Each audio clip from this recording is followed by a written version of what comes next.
Is this loud enough for everybody? Yeah. Perfect. My name is Dr. Bob Turek. I'm a resident of Harrisville Township.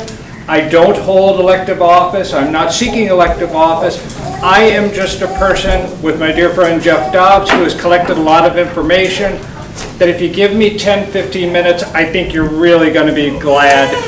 I am not going to give opinions during that 10, 15 minute time. I'm not going to editorialize. After I'm done talking, I will get my opinions, as you can if we do a question and answer session. Everything I'm going to talk about here, I have in paper format right now, okay? You can view it. Everything I'm going to give you is facts. I also have it in digital format, so if anybody wants to see anything that I have here, give me your email address, I'll send it to you, and you can have it tomorrow. So, having said that, let's start at the beginning. Back in 2023, MISTA, which is the Michigan State Housing Development Authority, created a statewide housing plan to deal with housing concerns or issues. And in that plan, they seek to add 75,000 new or rehabbed residences in the state of Michigan in the next 5 years. So keep that in mind, 75,000 over the next 5 years. As part of the statewide plan, they created 15 different regions of Michigan. They broke Michigan up into 15 different regions, and they gave them the letter A through O. Up north in the UP, it's region A, B, C. Northwest Michigan is region D. We are region E. The 11 counties of Northeast Michigan are region E. What they have done also is when they created these regions, they called them a regional housing partnership agency. And in each one of those 15 agencies throughout the state of Michigan, they designate an organization or an individual to be the lead to handle housing issues in that area. So, fast forwarded to January of this year, an employee of Target Alpena Development Corporation introduced himself by a letter to our commissioners in Alpena and possibly all the other counties, the 11 counties in Northeast Michigan, as being the Region E lead for housing issues. Along with his introduction letter, he put forth what is called the Region E Housing Plan that he says that stakeholders have created. Who the stakeholders are that created this, unknown, but we can talk about that a little bit later. In this Region E housing plan, he seeks to put 10,000 housing units into use in Northeast Michigan. Now, 5,000 new, 5,000 rehabbed. Now recall, the state of Michigan seeks to do 75,000 in the whole state. This group, or this individual, wants to do 10,000 in Northeast Michigan. Northeast Michigan has 2% of the population in Michigan, and yet they seek to put in 13% of the whole state's housing in Northeast Michigan. We'll get to some of the details on this in the question and answer. I don't want to take too long with this, but in this he talks about how it would be funded, okay? And that always comes up in the question and answer. So let me give you what they talk about. Four main sources of funding would be MISTA, the Michigan State Housing Development Authority, the Federal Housing and Urban Development, HUD. Third source is the USDA Rural Development Corporation or Office, and the fourth is Michigan Legislative Grants. So those four things I said are all taxpayer dollars related. He also mentioned something about private-public partnerships. Maybe that's something like Habitat for Humanity that we can get into. But the four main sources are tax dollar funded to build build or rehab the 10,000 homes.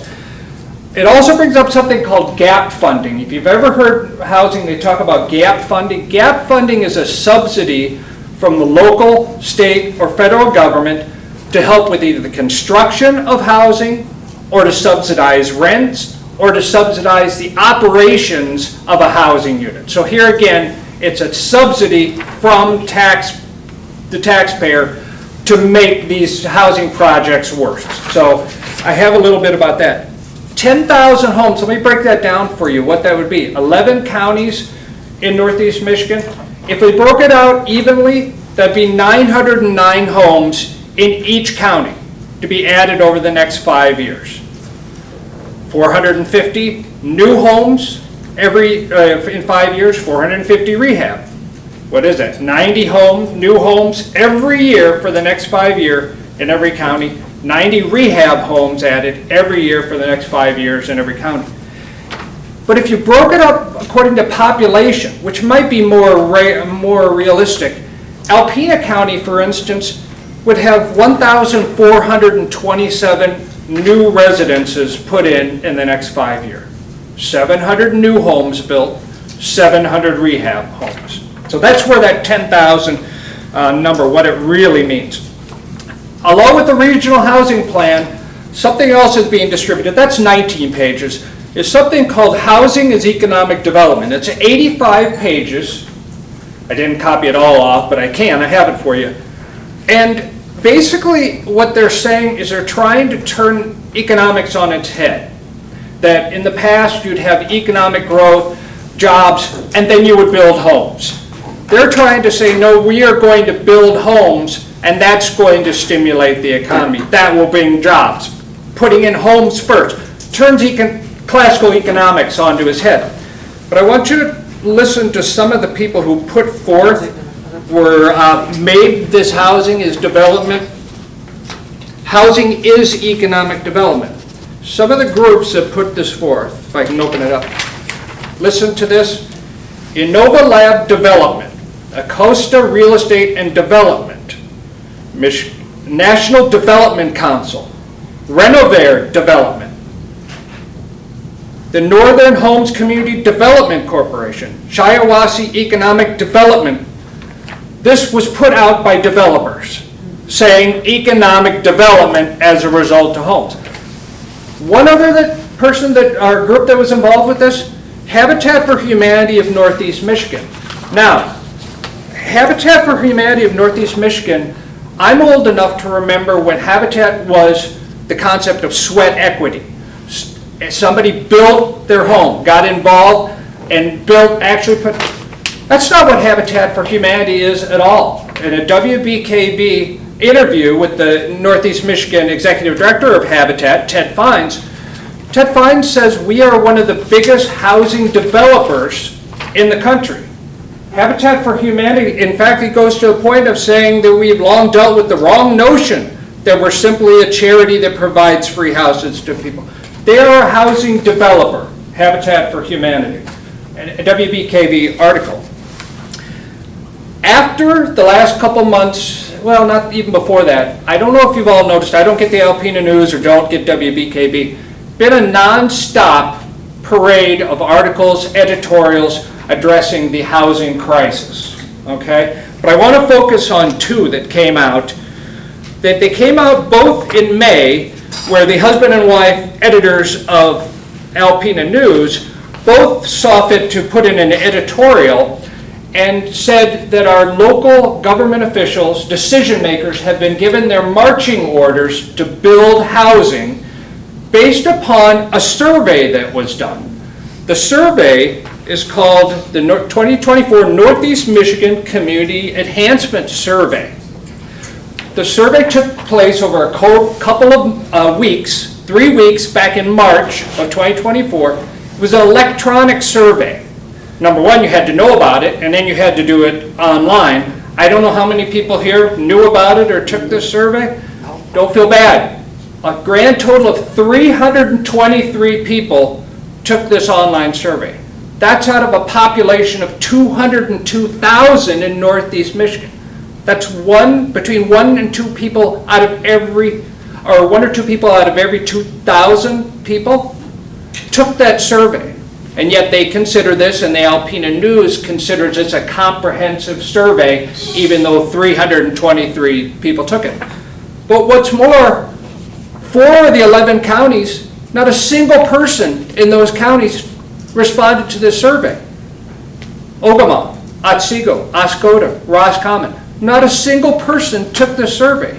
Can you imagine being a commissioner in one of those 4 counties and having the Alpena News tell you you need to build housing based upon a survey that none of your constituents took? Montmorency, 1 person took it. Crawford, 1 person took it.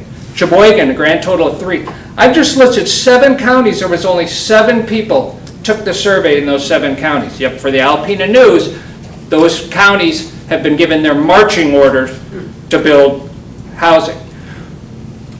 2 counties that did reply overwhelmingly, Alpena, 40% of the respondents were from Alpena County. Alcona responded. Those 2 counties made up over 50% of all the respondents, and yet they only have 19% of the population. So I spoke to the director of the survey, a nice young man named Nick Poley, if you've known that last name, Poley. And number 1, he said, no way, shape, or form was 323 people enough people to make a representative, not a representative surgeon, too small of a sample size. But I asked him about that. Why so many people from Alpena and Alcona County? It looks like to me that maybe just somebody knew about the survey and told all their friends to do it. And you know what? That's exactly what happened. They're a small organization. They're a limited shoestring budget. They told their friends and family members to take the survey. And they must have a lot of teachers who are their friends and family members, because 7% of the people who took the survey were teachers. In our regular population, it's only 0.7%. So it was 1,000% more teachers took this than you would expect it. Excuse me, Norm Poley's wife is a teacher and she has a bunch of friends. Yes. Something about the survey, aside from the fact that it wasn't representative, 7% of the teachers, but the people who did respond aren't representative of our whole county. 68% of them have a college education. More than 50% of them make more than $58,000 per year. That would be 1 out of every 2 people here make more than $58,000. That's who responded to this. Almost 30% of the people who replied make more than $79,000. That'd be 1 out of every 3 people here. Do we think 1 out of every 3 people here makes more than $79,000? I don't think so. So there was many things about this survey that was not representative, but I want to leave you with the main thing about this survey, because the Alpena News seemed to think it was important enough to write an editorial about it twice. They asked a question: what could we do to make our area more engaging or enhance our community? 6 people said address the housing crisis. 6 people out of the 323, out of the 202,000 people said address the housing crisis. Yet for the Alpena News, that was enough to say this is a good survey. One other thing that was really disturbing to me, only 3 people who took this survey were self-employed. That's 3 people out of the 323 out of the 202,000. So, where are we now? Back in July, the lead, in a letter to the stakeholders, which I finally found out who are 2 of the stakeholders, a couple people at MISHDA and a couple people at MDARD, which is the Michigan Department of Agriculture and Rural Development, are our stakeholders. Now they have gotten a grant for $50,000 to do a housing needs assessment. Why don't you give that a second, think about that. I'm going to give you an opinion here. If they're just getting around to now doing an assessment of how many homes that we need, where did they come up with the 10,000 that they have been putting out for the last, since January, that we need? I mean, I'm kind of old school. I think you do a survey first and then do your recommendations, not do your recommendations and then get a survey that tries to back them up. However, the company that they have hired is well known in northern Michigan because they did a housing needs assessment in northwest Michigan for the entire 10-county region, as well as a specific housing needs assessment for Petoskey. I want to talk to you about what they came up with, because you can give an idea of what they're going to come up with here. Northwest Michigan, population of 311,000 people. They did a housing needs assessment, and they say they need an extra 31,000 homes in northwestern Michigan. If you go 2.1 individuals per each home, that would add another 60,000 people to northeast Michigan, increase their population by 20%. They did a similar one for Petoskey. Petoskey, 5,700 residents, about 2,700 homes, or 2,700 home sites, or not home sites, households. They said Petoskey needs another 600 homes. In Petoskey, 2.1 people per each home, that'd be 1,200 more residents of Petoskey. That would increase Petoskey's population by 20%. Anybody been to Petoskey recently? Can you imagine another 1,200 people or another 600 homes in Petoskey? So both of the studies they've done for northwest Michigan says they need 20% more population. They're bringing the illegals here. There was a big busload that just came in last week. So 20% is what they're saying. So it would be my prediction, and I would lay odds, that when this company does a housing needs assessment for northeast Michigan, they're not only going to say we need 10,000 homes, they're going to say we need 20,000 homes, because that would be a 20% population increase. We'll see what happens. So I have so much more. I don't want to take any bit longer in presenting it. I think it will come up if we do question and answers. I think we're probably going to stop the recording. But any question and answers, more things are going to come up. I'd like to go into more detail, but it'll come up as a result of any questions anybody have.